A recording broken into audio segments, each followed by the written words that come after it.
Sorry. Sorry, guys. Sorry. Hello. It's an awkward arrival at a dinner party. Welcome, everyone.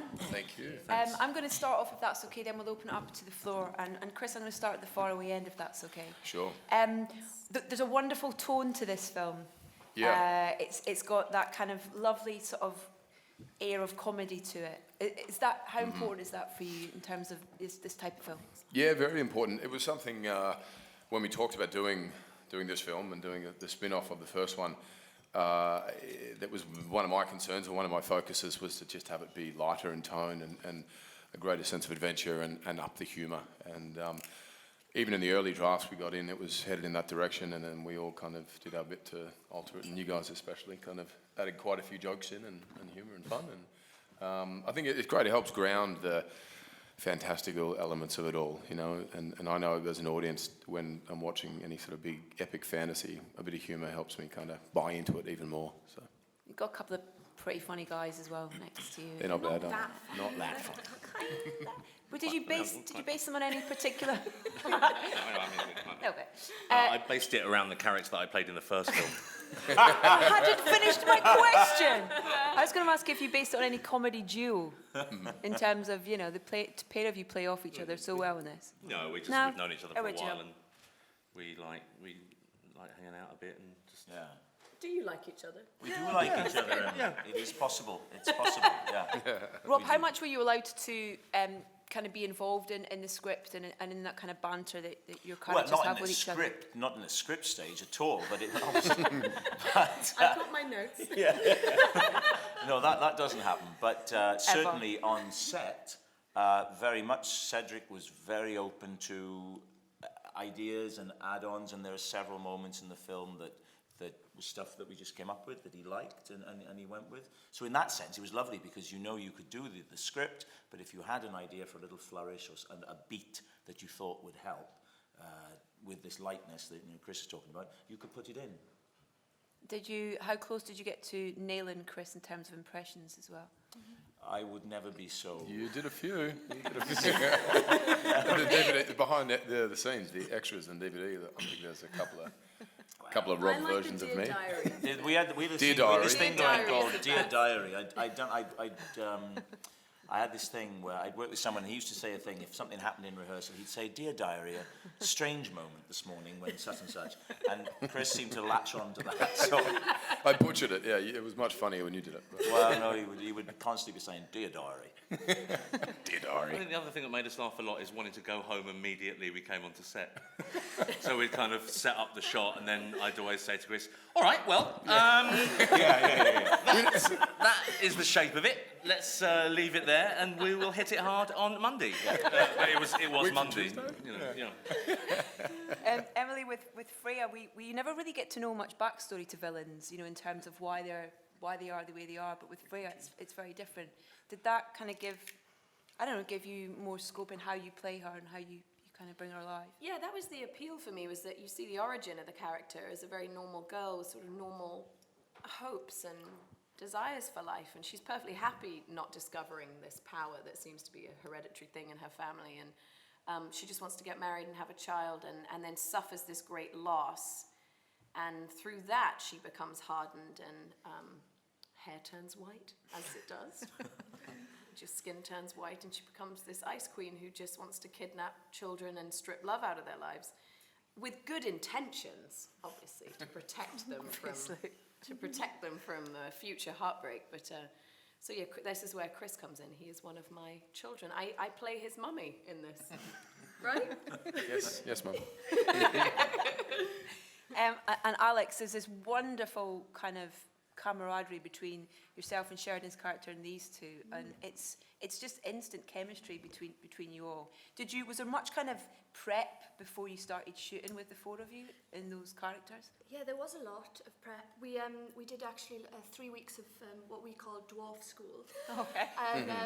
Which involved the four of us getting to know each other with our doubles, all having movement training, and then going off behind Shepperton. There's a woods there, and our movement trainer would, take us out, and we'd be in a row, all trying to do this dwarf waddle. I mean, that was kind of bonding experience.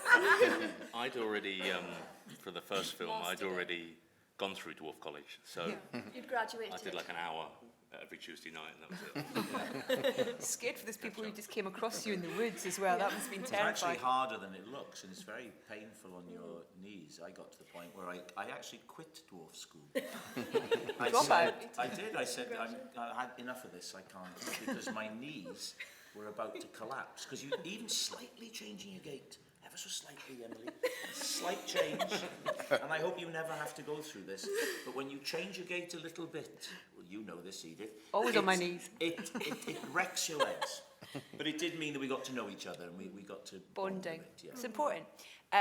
Who would like to ask the first question from our audience? Lady there. There's a microphone, please. Thank you so much. Hiya, Ellie Jones for Film and TV Now. Questions towards Emily, really. You're killing it with these strong female roles. You seem to pick ones that are really new and exciting. Is that a conscious effort from you, or is it a happy coincidence with what you're finding? I do obviously try and pick characters that are empowered in some way and complicated and hard to pin down. I mean, I don't want to be pigeonholed as one thing, and this character for me was actually, you know, in a way quite vulnerable, you know, and emotionally a bit unhinged as a villain, and that was really appealing. But I do feel there's a new wave of, I think there's a steady increase of better roles for women out there. You do have to sort of search through the deluge of crap roles for women, like the damsel in distress tied to a tree. But I think that there is a wave coming of better roles. I don't think it's a tsunami. I think it's like a gentle, steady growth. It's just about maintaining it now. So I think I am aware of what I'm sort of putting out there to the world now, and I want to be challenged. So I don't want to just repeat myself, and I don't want to play just one thing. Aren't you about to play a character called Tsunami? It's actually a great name. That's actually a good name, yeah. You For can a have that. superhero. Oh, Part of the Avengers. tsunami. Next question, please, from our audience. Yeah, just then. He's quick, isn't he? He's quick. Any from the gentleman there? There we go. Another question for Emily. Sorry, guys. This is awkward. We'll get to the rest of you later. Chip off. Dear Diary. Obviously, a lot of people have already been making comparisons between your character and Elsa from Frozen. It's just because we've both got white hair. I know, and you both have ice powers, etc. But was that ever a reference? It's true, there's that as well. We both live in ice palaces, and like, it's true. Was that ever a reference point for you when you were kind of forming the character? I watched Frozen 100 times. I'm very disappointed there's not a song in this film. It was not really a reference point. It was actually a cause of like, oh God, I'm going to be asked a lot of Frozen questions. Sorry for being the first one. How boring that you went there. Wait for Huntsman, Winter's War, the musical. Exactly. That's what we're waiting for. Next question. Gentleman at the back there, your microphone, please. Sorry, I noticed that the basis of the film sort of moved away from the myth of Snow White this time to something quite new. If, as you hope, the film's successful, would you like, perhaps in a third film, for Snow White to return? To Chris. Yeah, I mean, when we did the first film, we were talking about the potential of this film. We're talking about a Huntsman spin-off. We're talking about a Snow White sequel. And look, if there's an audience for either or both, then fantastic, you know. And I think that was the goal here, to do something, as you said, different. And then whether we segue back into, you know, more directly into that world, who knows? But Would you like Kristen Stewart to perhaps return as Snow White again? yeah, she was fantastic. You know, we had a great film, and she helped set up what we're doing now, you know. So I'd love to work with her again. And if we have the opportunity to pick up that story again, I think there's a lot of room for creative, you know, different versions of what we've already done. So. Next question. Lady at the front here, please. Very slow with your hand movements, everyone. It's very graceful. Hannah from Maximum Park. This question's for Chris. Do you think that you should have had more topless scenes? Yes, they all got cut out, actually. With my hideous scars and things. Beaten. And how long did it take you to master the accent? Well, I had a dialect coach on the first film, and on this film that we sort of worked extensively with, and we were just wanted to create a difference in his tone and the musicality of his accent as opposed to everybody else. And the Scottish accent just has such a fun sort of rhythm and bounce to it, you know. You give me a few lessons too, it'd be nice, you know. Rob is kind of a master of accents. He is Welsh. Yes. But he has. No, I thought Chris's accent's for it. fantastic, and I thought it was so consistent and real. I was very impressed. You're really good at accents, Chris. Yeah, you really is. Especially the Australian one. Do you find that an intimidating part of it in any way? You know, because you might have to get into a state of mind where it's second nature, I guess. You know, when you're not thinking about it. Yeah, you just have to become kind of obsessive about it, and you know, it doesn't always work, but you just kind of keep kind of, you know, hammering away at it, and it's tough kind of slipping in and out of it, I think, especially when we start kind of bantering on set, and then you've got to action, you know, you've got to kind of hold yourself back sometimes, and I had a lot of tapes I listened to, and as I said, a great dialect coach, Richard. Sean Connery's a great Sean Connery, yeah. Was that who you listened to? No. No. It's too much of that. Next question. Lady in the middle here. Hi, I'm Emma from Entertainment News. Question for Chris. What was it like to work with Jessica, and did you give her any tips on her accent as well? No, I didn't. She's fantastic. The first time, she was kind of at the top of the list of who we wanted to play the role of Sarah, and I saw her at the Golden Globes, I think, and I said, "Did you get the script?" And she said, "Yeah, I don't care. Just do I get to kick ass?" And we said, "We'll make sure." And she does. She kicks my ass a bit in the film too. But it was fascinating watching all the girls, different styles, and you know, all of them an absolute force to be reckoned with, and it's good fun. Next question. Lady over there. Hi, I'm Nordisa from Mary Claire. My question's for Emily. This is your first time playing like an overt villain role, and so what attracted you to that role, and which role do you prefer playing, a hero or villain?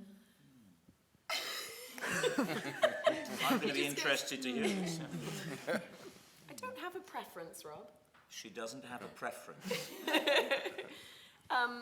What attracted me to it? I think I hadn't played this type of all-out villain, but I think a villain with a sort of empathetic backstory was really interesting, that you're not just presented with this rampaging lunatic in a film and just told to accept her. You're given the reason why she becomes that way, and that was really engaging for me. And really, you know, nothing against Chris Hemsworth whatsoever, but I was very attracted to the fact that there were 3 very empowered female roles in a film, which is quite rare. Not only to have 3 women in a film, but also, you know, just to have such kind of powerhouse roles, you know, that were complicated and different, and Alex's part and Sheridan Smith's part were also just really layered and really well written. There's just so many girls in this film that was really enticing, I think, for all of us, and so yeah, that dynamic was interesting. And was that a dynamic you felt on set? Did it feel different having so many strong women on? Did it feel different for you, Chris? It's like having 3 sisters. Yeah, it just beat the hell out of me. I could deal with brothers. Sisters were tough. A lot of estrogen. Yeah. A lot of, you know. Sometimes you'd walk into the makeup truck and there'd be a haze of estrogen. I'd have to clean my glasses 3 or 4 times. I think I remember Jessica Chastain and I comparing something about like a facial cream that we used, and Rob comes up and he goes, "Dear diary, scintillating conversation from Emily and Jessica." You were very rude. Was I? Yes. I have no memory of that, but there we are. There we are. Next question for our audience. Do you have one? Yeah, go for it. Don't be so shy. It's fine. You can put your hand up. There's a microphone right there. I found. Sorry. I found Charlize Theron's character like so spooky in the films. She is. When she's acting, is it that intense kind of on set, or do you have a bit of a laugh? I remember. I don't think Jessica had met Charlize. Neither had you. No. And you're both like, "What's she like?" She tough as she is, but she's fantastic. I mean, she swears more than anyone I've ever met, and is, you know, powerful on and off the screen, and you know, a lot of fun. She's a lot of fun, but she is like, when you're in a scene with her, it's like it is really, she has a 1,000-mile stare. Like, when she locks in on you, you're like, oh my God. But she's really exciting to work with because she is really powerful and she's really uninhibited, and I loved doing scenes with her. And the best part is she doesn't take any of it seriously, and so as soon as the cameras would cut, she'd be like, and then he basically turned to me. And so we'd just be carrying on with a story we were talking about before the scene. So she can kind of shut it on and off. Alex, what was it like for you being on the set of this particular production, you know, in terms of, you've been on quite a few film sets already, but in terms of the scale of this one? Yeah, this was on a whole nother level.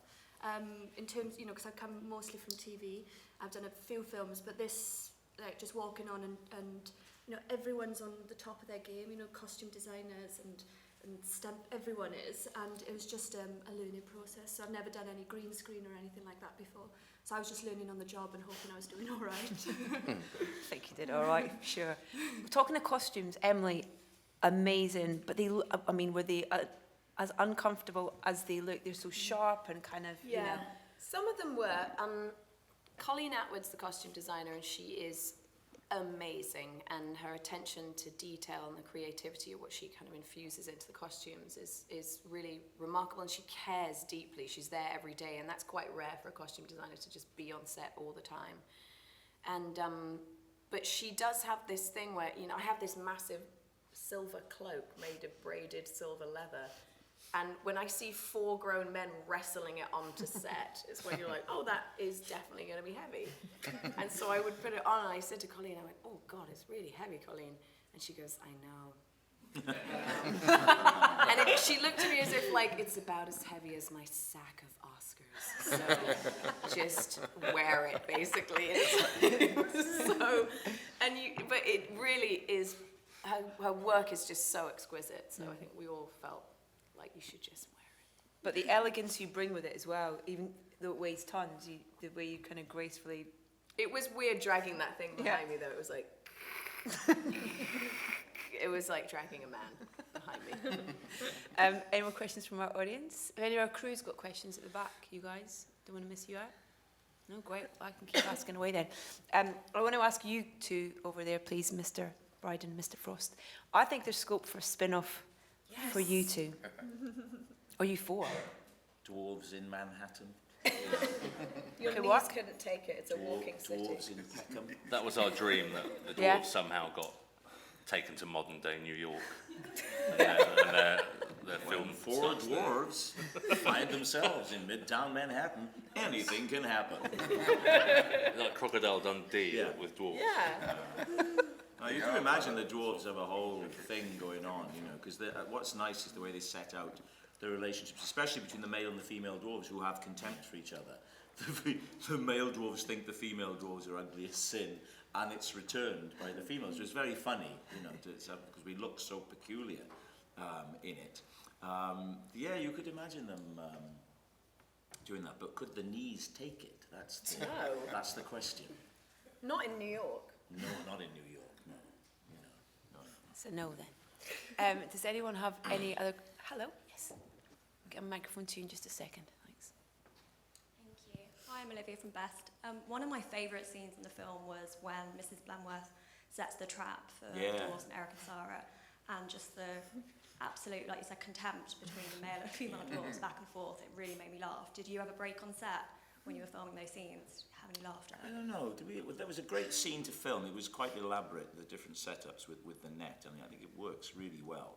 I think we were pretty good at it. Yeah. I don't think we laughed much at all. Sometimes I'd weep. Usually in the trailer before work, but when we're actually in the net, it was quite uncomfortable after a while, wasn't it? Onto each other. When we're pushed in, after a while, it does get a little bit. Could you shift a little bit, please? And if somebody shifts, then it changes the whole the dynamic. thought of having Hemsworth's leather-clad buttocks thrust into your face may seem on paper like a fantasy, but after 3 hours it gets tired. Did they not prepare you for that in Dwarf College? No, they didn't. That was the day I missed. It was a great scene to shoot because you knew in the script that it was funny, and what's nice about a scene like that is it's very contained, so lots of the variables go, so you know exactly where you are for the duration, and you know where everybody is, and comedically that's really good because you know you can go bump, if that makes sense, you know.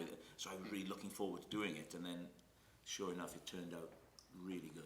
I went to the screening last night. Everyone was laughing through that. Oh, scene. great. Like, Fantastic. everyone was in it, which is great. Great. And we've got time for one more question. Oh, see, I told you. No, I said when I ask. Just taking you so long. Hi, Georgina from The Sun Online. Just from what Rob was saying, as you know, you and Nick are comedians. Did you find yourself going off script a lot, improvising, making each other laugh unnecessarily? That was on camera. And they kept it. Well, I think, you know, you always have to kind of pay tribute to the effort someone's put into writing it, you know, so you always do what's written, and, you know, sometimes it doesn't help improvising a lot, you know. But I think Cedric was very keen that we'd do it as written, and then we could just kind of loosen it up and have a bit of fun with it, and sometimes Rob would come to the trailer in the morning and say, hey, what about this? And we'd kind of work something out, or, you know, so it's nice to be able to go and have a say. You were given some leeway then, even though you Sorry? stuck to the script. You were given some leeway to bring your Yeah, own but things it's to the very table. precise. It's a very precise thing. If you've seen it and you see the scale of it, and there's so many component parts, whether it's the costumes, the stunts, the green screen. So you can't just whatever you want, and it's shot from so many angles. It's all little component parts. But he would let us run on. So there'd be little scenes like the one where you wake up after Jessica has caught you. There are a couple of little lines at the end where they can basically just keep the cameras rolling. We see if we come up with anything amusing. But it's very, very structured. A lot of the time, though, you do that for the other, you know, for Cedric, to make Cedric laugh, or to make the camera guys laugh. You just piss about a bit at the end. But you know that it's going to not make it, you know. The thing about improvising in a comedy film is, it always comes at the end of a scene. So, you know, I think the director's always keen to just get out of there and move on to the next bit. It's very indulgent, you know. Well, you'll have lots of good outtakes anyway. Yeah. And you can ask a question. Go on. Yeah. For Chris, you're very used to really physical roles. How was it to be sort of put up against Jessica Chastain, who had to learn everything again? But does it ever get easier when it comes to training? Yeah, there's a familiarity to it, but it is a whole new set of steps each time. And I mean, I'll take my hat off to her because she had to do it in high heels and lifts and things. She gave you a run for which she running. gave me, and she looked better in high heels than me. No, but it was incredible because she did all sorts of acrobatics and a lot more sort of aerial sort of movements, and was far more sort of advanced than what my character was doing. But as I said, in that costume, I sort of go, you can have it. It's all yours. Thank you. That's it, everybody. Thank you so much for your time and for your questions. Can we have a round of applause for our wonderful panel? For Chris, Nick, Rob, Emily and Alex. Thank you.